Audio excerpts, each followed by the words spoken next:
अच्छा जी। अभी मैंने रिकॉर्डर का बटन ऑन कर दिया है तो स्टार्ट हो गया है। तो बेसिकली हम यहाँ पे जो चीज़ डिस्कस कर रहे हैं वो आपके MBTIs को जो है वो डिस्कस कर रहे हैं। दैट इज़ आपका जो पर्सनालिटी का चैप्टर है उसमें से हम जो चीज़ें आज डिस्कस कर रहे हैं that is Myers Briggs personality indicator. और उसमें जो अभी हमने चीज़ डिस्कस की है हमने ये बोला कि 4 बेसिकली आपकी कम्बिनेशंस बनते हैं जो फर्दर आगे 16 में कन्वर्ट होते हैं। उन 4 में जो सबसे इम्पॉर्टेंट है they are actually equally important, लेकिन उसमें जो डिवीजन उन्होंने की हुई हैं कि अगर आप एनर्जी के पॉइंट ऑफ व्यू से देखें तो आप एक्स्ट्रावर्ट हैं या इंट्रोवर्ट हैं, इन्फॉर्मेशन के पॉइंट ऑफ व्यू से देखें तो आप सेंसिंग या इंट्यूटिव हैं, डिसीजंस के पॉइंट ऑफ व्यू से देखें तो आप थिंकिंग या फेलियर हैं, लाइफस्टाइल के पॉइंट ऑफ व्यू से देखें आप जजिंग हैं या फिर आप चीज़ों को परसीव करते हैं। अभी हमने इससे पहले डिस्कस किया एक्स्ट्रावर्ट और इंट्रोवर्ट को, अभी हम बात कर रहे हैं सेंसिंग और इंट्यूशन पे। Sensing refers to processing data through 5 senses. People focus on the present and prefer to learn by doing rather than thinking it through. They are concrete thinkers, recognize details, they are more energized by the practical use of any object, idea rather than theory behind it. अब ये बिल्कुल आपके senses के point of view से है, इसके बिल्कुल opposite है इंट्यूटिव। पहले इसकी डेफिनेशन समझ लें फिर मैं आपको बताता हूँ इसका difference. Refers to how people process data. Intuitive peoples are keener to the meaning and patterns behind information. Intuitive people are more focus on how the present would effect the future. अब ये देखें इन दोनों में difference क्या है। एक तो वो बंदा है जो आज पे फोकस कर रहा है कि जी मैं आज की चीज़ को देखूं और मैं सेंसिबल चीज़ों को ऑब्ज़र्व करके उनको जो है वो गुजारूं। लेकिन एक उसके बिल्कुल ऑपोजिट आपके इंट्यूटिव हैं, वो लोग जो एक्चुअली ज़्यादा इंट्यूशन पे काम करते हैं, वो डाटा प्रोसेसिंग में ज़्यादा चले जाते हैं। वो आज में बैठे हुए यही सोच रहे होते हैं कि आज जो मैं चीज़ करूँगा उसका फ्यूचर में क्या जो है वो उसका आउटकम होने वाला है। अब बेसिकली जो इंट्यूटिव लोग हैं वो करते क्या हैं कि they are readily able to grasp different possibilities and abstract concepts. Again किसी का माइक ऑन है, I would request you to please mute your mics. अच्छा, फिर उसके बाद हमारे पास यहाँ पे थिंकिंग और फीलिंग है। Thinking refers to how people make decisions. Thinking people are more objective and base their decisions on hard logic and facts. They tend to analyze and pros and cons of a situation and notice inconsistencies. They prefer to be task oriented and fair. इसके बिल्कुल opposite जो लोग सोचते हैं उनके बिल्कुल opposite वो हैं जो लोग फील करते हैं। These people are more subjective and they base their decisions on principles and personal values. ये सब्जेक्टिव और ऑब्जेक्टिव का कॉन्सेप्ट समझ लें। अक्सर आपको ये सुनने में मिलता होगा कि जी वो बड़ा सब्जेक्टिव अप्रोच है उसकी, बड़ी ऑब्जेक्टिव अप्रोच है उसकी।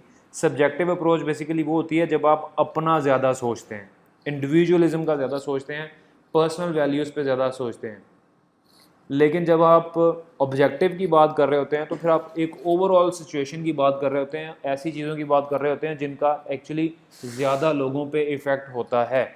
तो जो आपका जो थिंकिंग है, थिंकिंग वाला जो फैक्टर है वो लोग ज़्यादा ऑब्जेक्टिव होते हैं, लेकिन जो लोग फीलिंग वाले हैं they are more actually subjective. They base their decisions on principles and personal values. When making decisions, they consider other people's feeling and take it into account. It is in their best mind to maintain harmony among a group. They are more governed by their heart. ये this is what actually the most important factor is कि वो अपनी सोच पे ज़्यादा focus रखते हैं बजाय ये कि वो इर्द गिर्द की चीज़ों जो हैपनिंग्स हो रही होती हैं उन पे उनका ऐसा कोई फोकस नहीं होता। फिर आपके पास यहाँ पे जो फोर्थ डाइकोटमी है वो है आपकी judging versus perceiving. Judging refers to how people outward display themselves when making decisions. Judging people have a tendency to be organized and prompt. They like order, prefer outline schedules to working extremously. They find the outcome more rewarding than the process of creating something. Judging people seeks closure. इसके बिल्कुल opposite perception है, perceiving है। People prefer flexibility and life and live their life with spontaneity. They dislike structure and prefer to adapt to new situations rather than plan for it. अभी आप देखें कि ये दोनों पर्सनैलिटी के फैक्टर्स आपस में एक दूसरे के ऑपोजिट हैं, इसीलिए नॉर्मली जब भी इनको डिस्कस किया जाता है तो इनको वर्सेस लिखा जाता है कि जे वर्सेस पी होगा आपका T वर्सेस F होगा, S वर्सेस I होगा और E वर्सेस I होगा। तो ये बेसिकली जब ये चार डाइकोटमीज आपस में एक दूसरे के साथ डिफरेंट कम्बिनेशंस बनाते हैं तो हमारे पास ये 16 कम्बिनेशंस यहाँ पे बनते हैं। तो इन चीज़ों को अंडरस्टैंड करने के लिए, क्योंकि ये थोड़े से डल भी हैं, तो I have downloaded another file for you guys जिसमें आपको ये चीज़ें ज़्यादा अच्छे तरीके से नज़र आ जाएंगी। ये देखें हमारे पास यहाँ पे 16 कम्बिनेशंस हैं। अगर आप इसको यहाँ पे देखें तो ISTJ बेसिकली रिप्रेजेंट्स करता है आपकी इंट्रोवर्ट हैं, सेंसिंग है, थिंकर हैं और जजिंग है। इसी तरह से आपका ये ISFJ है, इसी तरह से आपका INJF है, इसी तरह से आपका INTJ है। ये एक एक और इस चीज़ को अंडरस्टैंड करने के लिए मैंने थर्ड फाइल आपके लिए जो डाउनलोड की है वो बेसिकली आपका ये कम्बिनेशन आपको समझा रहा है कि ये बेसिकली काम कैसे करते हैं। दिस ISTJ रिप्रेजेंट व्हाट, वो अब आपको यहाँ से समझ आएगा कि आपका ये जो द 16 पर्सनैलिटी टाइप्स डिस्क्रिप्शंस, वो जो आपका ESTJ है, आप एक्स्ट्रावर्टेड हैं, S स्टैंड्स फॉर सेंसिंग है, T स्टैंड्स फॉर थिंकिंग है and J stands for judging है। अब ये इन चारों डिफरेंट पर्सनैलिटी करेक्टरिस्टिक्स को जब आप इकट्ठा करते हैं तो आपका एक इंडिविजुअल बिहेवियर जो है वो वहाँ से निकलता है। अब जो लोग इन चीज़ों पे काम कर रहे हैं वो बेसिकली क्या है, they are responsible, realistic and conventional, their primary function is extraverted thinking while their auxiliary function is introvert sensing. अब अगर आप इस चीज़ पे फॉलो कर रहे हैं, अगर आप ESTJ पे फॉल करते हैं तो आपके लिए बेस्ट सूटेबल करियर्स क्या होंगे। तो you would be more successful if you would be accountant, engineer, scientist, editor, manager, law enforcement, marketing, business analyst, teacher, marketer, banker. तो ये बेसिकली आपकी वो अपॉर्चुनिटीज़ हैं जिन पे आप ज़्यादा सक्सेसफुल हो सकते हैं। आपसे मुराद वो लोग जो एक्चुअली ESTJ पे फॉल कर रहे हैं। और इनके की एलिमेंट्स क्या हैं कि जो बंदा ESTJ पे फॉल कर रहा होगा वो ज़्यादा ओपन होगा, ऑनेस्ट होगा, ज़्यादा ऑर्गेनाइज्ड होगा, इम्पार्शल विद इनएफिशिएंट होगा, वो क्रिटिसाइज़ नहीं करेगा और वो कंस्ट्रक्टिव क्रिटिसिज्म की बात कर रहा होगा। समझ आ गई है यहाँ तक सबको? जिस तरह से आपने ये चार डाइकोटमीज़ की बेस पे, ये वाली चार डाइकोटमीज़ की बेस पे आपने जो आगे 16 डिफरेंट कम्बिनेशंस बनाए हैं, उन कम्बिनेशंस को वो वन बाय वन इस पूरे डॉक्यूमेंट में डिस्कस कर रहा है। I will definitely share all these 3 PDFs with you guys, तो फिर आप इनको डिटेल में पढ़ लीजिएगा। तो ये देखें, जैसे अगर अभी हमने जिस चीज़ को डिस्कस किया दैट इज़ कि वो आपका 16 पर्सनैलिटी। अब इसको थोड़ा सा आगे चल के जो जहाँ पे कोई थोड़ी डिफरेंट वैल्यूज़ आ जाती हैं हम उस पर डिस्कस कर लेते हैं। Just like this one ISTP।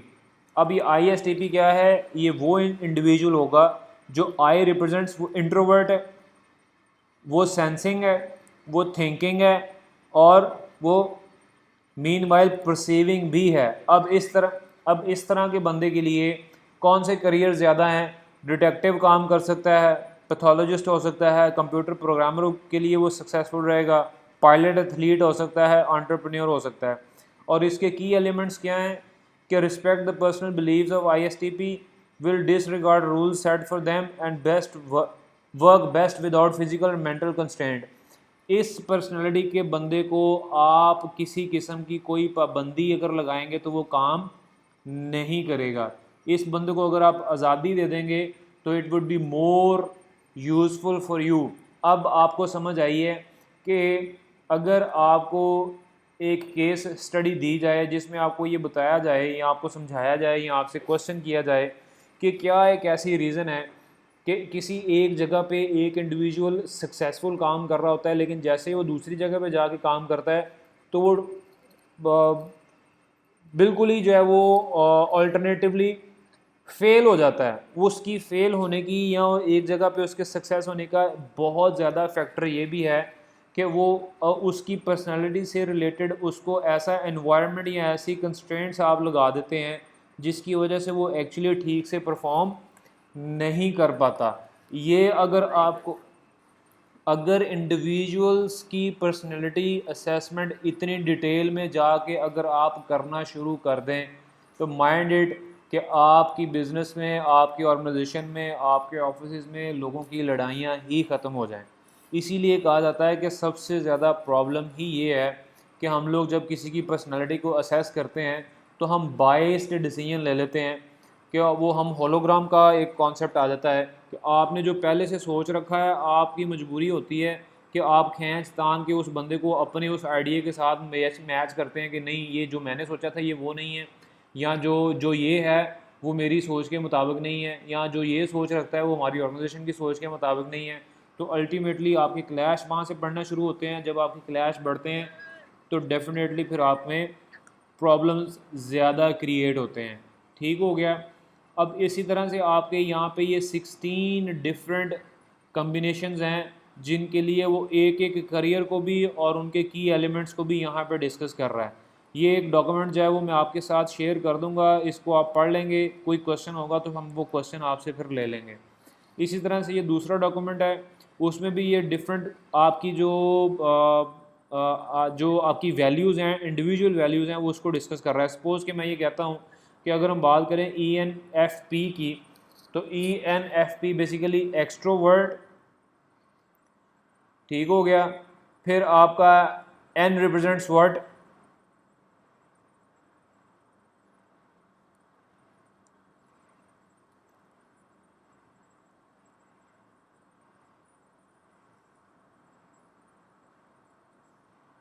किधर चले गए सारे?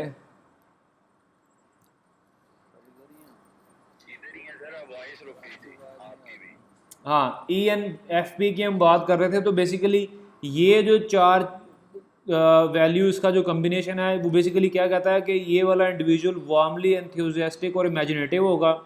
सी life has full of possibilities, वो अपनी ज़िंदगी को जो है वो पूरी पॉसिबिलिटीज़ के साथ देखेगा।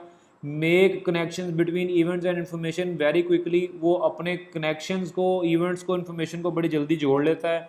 Confidently process based on patterns they see, want a lot of information from others, लोगों के से वो बहुत जल्दी घुल मिल जाता है और उनसे अफर्मेशन चाहता है। Readily give appreciation and support, definitely वो बंदा हर एक को अप्रिशिएट करता है, सपोर्टिव होता है, स्पॉन्टेनियस होता है, फ्लेक्सिबल होता है, often rely on their ability to improve their verbal fluency. अब आपके लिए सबसे इम्पोर्टेंट ये है कि आपने इन 16 में से खुद को सर्च करना है कि आप कहाँ पे फॉल करते हैं। जैसे मैं ये कहता हूँ कि अगर आप बहुत ज़्यादा शाय हैं तो दैट मीन्स कि आप इंट्रोवर्ट हैं, आप लोगों को मिलना नहीं चाहते, तो दैट मीन्स कि आपकी पर्सनैलिटी का जो सबसे मेन फैक्टर है कि आप चुप रहते हैं, आप सीरियस हैं, आप लोगों से घुलना मिलना नहीं चाहते। और इसके बिल्कुल ऑपोजिट वो लोग जो बहुत ज़्यादा लोगों के साथ घुलना मिलना चाहते हैं, वो आपकी पर्सनालिटी का एक फैक्टर है जिसमें आप टॉलरेंट, आप फ्लेक्सिबल हैं, आप क्वाइट ऑब्जर्वर्स हैं until program appears, then act quickly to find workable solutions. तो ये बेसिकली आप पे डिपेंड करता है कि आप इन 16 में से कहाँ फॉल करते हैं। ये है आपकी एक थ्योरी, वो थ्योरी जो एक्चुअली आपके मेयर ब्रिग्स ने ऑफ़र की थी। क्लियर हो गया। अब ये मैं तीनों डॉक्यूमेंट्स आपके साथ शेयर कर दूंगा। ये तीनों डॉक्यूमेंट्स आप इसको एक नज़र पढ़ लेंगे तो आपको समझ आ जाएगा। ये तीनों डॉक्यूमेंट्स पढ़ने के लिए सबसे ज़्यादा ज़रूरी ये है कि आपको पहले इन चार डाइकोटमीज़ की अंडरस्टैंडिंग होनी चाहिए। एक्स्ट्रावर्जन इंट्रोवर्जन के साथ, सेंसिंग इंट्यूटिव के साथ, थिंकिंग फीलिंग के साथ, जजिंग और परसीविंग के साथ।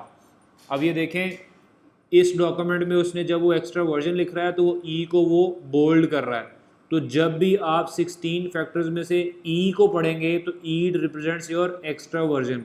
उसमें से जब आप n को पढ़ेंगे तो n रिप्रेजेंट्स योर इंट्यूटिव। अब क्योंकि ये दोनों वर्ड I से स्टार्ट हो रहे हैं तो फिर इसको जो है वो डिफ्रेंशिएट करना मुश्किल था कि I represents which one, introvert या इंट्यूशन।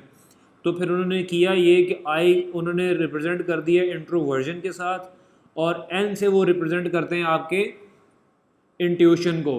तो जब भी आपने जब भी आपने ये इन 16 पॉसिबल डायकोटमीज को या कम्बिनेशंस को डिस्कस करना है तो आपके पास ये 8 फैक्टर्स या आपके पास ये जो 4 डायकोटमीज हैं इनका होना बहुत ज़्यादा ज़रूरी है। क्लियर हो गया? तो ये देखें, जैसे अभी हमने वो दूसरा डॉक्यूमेंट में डिस्कस किया उसी तरह से यहाँ पे भी वो डिस्कस कर रहा है। जब हम एटीट्यूड्स की बात करेंगे या तो आप एक्सट्रोवर्ट होंगे या आप इंट्रोवर्ट होंगे, और अगर हम फंक्शंस की बात करेंगे तो यहाँ तो आप सेंसिंग होंगे, इंट्यूटिव होंगे, या आप थिंकिंग या फीलर होंगे।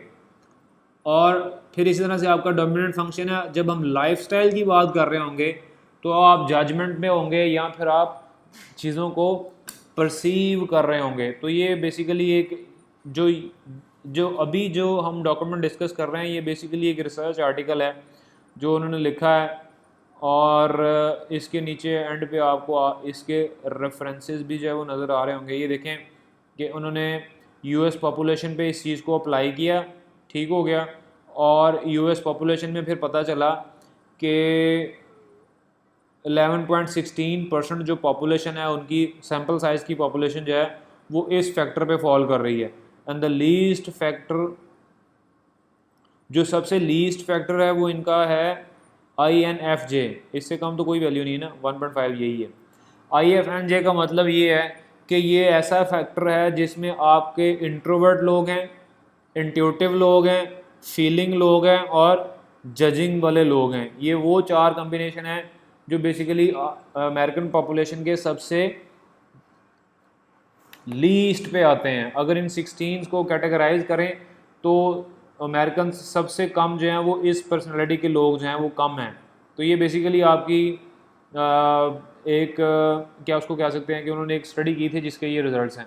अब इस स्टडी को उन्होंने एक्सप्लेन ये किया है, the figures above are from random sampling culled from a total sampling of 16,000 using 119 ampere form M। तो ये बेसिकली उन्होंने 16,000 लोगों से ये डाटा कलेक्ट किया है और जिसकी बेस पे ये उन्होंने एक रिज़ल्ट यहाँ पे आपके सामने प्रेजेंट किया है। और डेफिनेटली इसके एंड पे चंद एक रेफरेंसेस भी होंगे कि उन्होंने जहाँ जहाँ से ये डाटा लिया था। ये देखें यहाँ पे रेफरेंसेस भी उन्होंने दिए हैं कि अगर उन्होंने कोई चीज़ यहाँ पे साइड की है, जैसे ये चीज़ है यहाँ पे 41, अगर आप देखो तो बेसिकली 41 ये बता रहा है कि उसके ये पब्लिकेशन है, और ये देखें साथ में वो लिखा भी आ रहा है कि ये विकीपीडिया का डॉक्यूमेंट है बेसिकली। तो ये इन्फॉर्मेशन उन्होंने वहाँ से ली हुई है। तो ये सारी की सारी इन्फॉर्मेशन आपको मिल सकती है अगर आप इसको डिटेल में पढ़ना चाहें। ठीक हो गया? अभी तक अगर किसी का कोई क्वेश्चन है तो वो क्वेश्चन ले ले, अदरवाइज़ फिर मेरी तरफ से चीज़ें कंप्लीट है।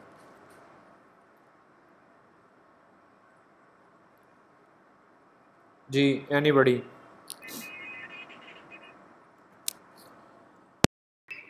किसी का कोई क्वेश्चन है तो वो क्वेश्चन ले ले प्लीज़।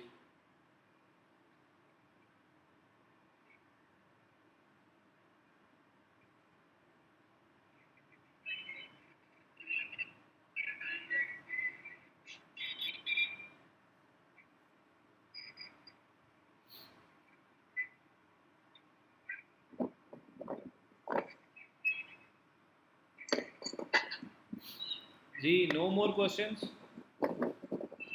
जी सर, ओके है।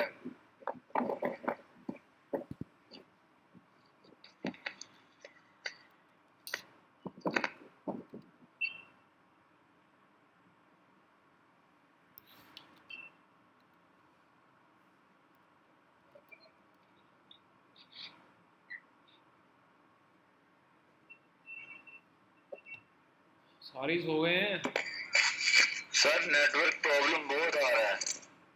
तो ये तो सर नेटवर्क प्रॉब्लम बहुत आ रहा है, आपकी आवाज गायब हो गई थी। अच्छा, अभी तो ठीक है कि नहीं? आप ठीक है, बेहतर है। सर बहुत कम आवाज आ रही है आपकी, समझ नहीं आ रही कुछ भी।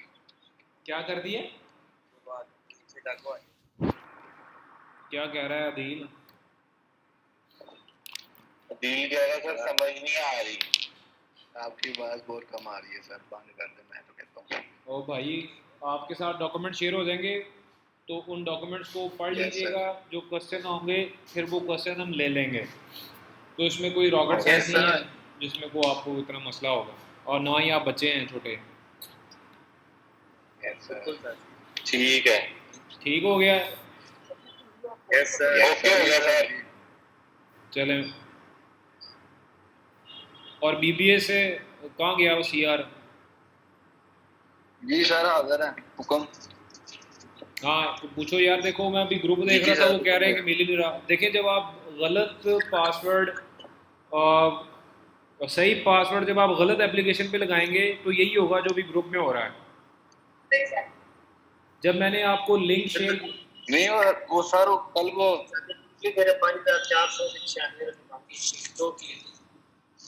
देखें, देख गई है जो भी इनके खर्चा होया क्योंकि जिसमें देवता है 2000 टोटल करने की क्लास करते हैं ना, तो इसके अलावा ना हो मेरी कोई मजबूरी है। सर अभी नहीं जब एक रिस्पॉन्स बनता है। जी चले ठीक है, थैंक यू वेरी मच जी, सी यू नेक्स्ट टाइम, अल्लाह हाफिज। Thank you sir, thank you. इंशाल्लाह sir. Thank you sir. Okay sir, okay अल्लाह हाफिज। ये लेक्चर में साथ भी हो रहा है इधर।